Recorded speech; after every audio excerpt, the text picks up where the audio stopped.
వేదికగా నిన్న రేవంత్ రెడ్డి గారు మార్చారు.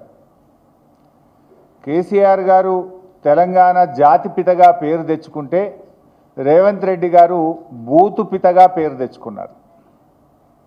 బూతులు మాట్లాడింది బహుశా ఆయనకు బువ్వ లోపలికి పోదు కావచ్చు. నోరిప్పితే బూతులే. మేము డేటాను నమ్ముకుంటే ఆయన డర్టీని నమ్ముకున్నారు. మేము ఎప్పుడు మాట్లాడినా ఆధారాలతో మాట్లాడతాం, సాక్ష్యాలతో మాట్లాడతాం. కానీ బట్టగాల్చి మీదేసే రకం రేవంత్ రెడ్డి. ఇప్పుడు నిన్న మీరందరూ అంటే అన్నా అంటాడు హరీష్ రావు రేవంత్ రెడ్డి అధికారిక కార్యక్రమాలలో తిడతాడు ఎందుకని.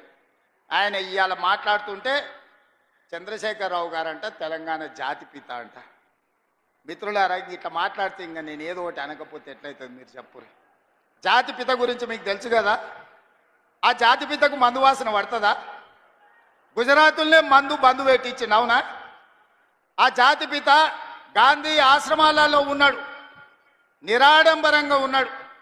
మరి ఈ జాతిపిత వాసన లేకుంటే నిద్ర లేస్తాడా?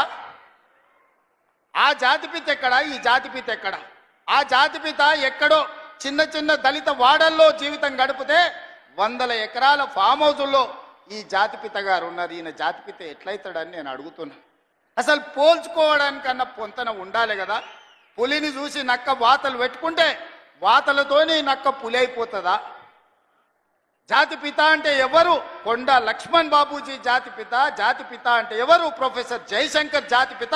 ఏ పదవి లేకుండా సర్వం త్యాగం చేసి ఈ దేశం కోసము, స్వతంత్రం కోసము, తెలంగాణ రాష్ట్రం కోసం సర్వం దారబోసిన కొండ లక్ష్మణ్ బాపూజీనో ప్రొఫెసర్ జయశంకర్ తెలంగాణకు జాతిపిత అవుతాడు తప్పితే నోరు తెరిస్తే అబద్ధాలు చెప్పేటోడు, తెలంగాణ రాష్ట్రాన్ని దోసుకున్నాడు, 100 ఎకరాల ఫామ్ హౌజులు కట్టుకున్నాడు, 1,00,000 కోట్ల రూపాయలు సంపాదించుకున్నాడు, టీవీలు పేపర్లు పెట్టుకొని అబద్ధాలను విషప్రచారం చేసేటోడు తెలంగాణ జాతిపిత ఎట్లయితాడని తాటి చెట్టులాగా పెరిగినాయని నేను అడుగుతున్నా.